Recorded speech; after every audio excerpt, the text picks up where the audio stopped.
আসসালামু আলাইকুম। পার্ট 3 তে আমরা যা দেখব, দেখেন এটা তো মডেল দেওয়া হয়েছে, আমরা এটা খুলেছি এবং এখানে ডাস্ট ছিল।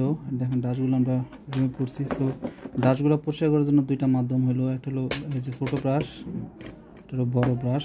দুইটা ইউজ করতে পারেন আপনারা ডাস্ট পরিষ্কার করার জন্য। তা আমি দেখা গেছে সবগুলো আমার সাথে রাখছি এবং আমি আপনাদেরকে দেখাচ্ছি এটা কীভাবে খুলতে হয়। দেখেন এটা খোলার পরে আমি দেখেন যদি আমি আপনাদেরকে দেখাই, এখানেও ডাস্ট আছে, ভালো করে দেখেন। এটা কমান্ডার C200 -0220075 মডেলের 1.5 কিলোর একটি ড্রাইভ। তো দেখেন আমি এখান থেকে যদি আমি ডাস্টে পরিষ্কার করি, এখান থেকে দেখেন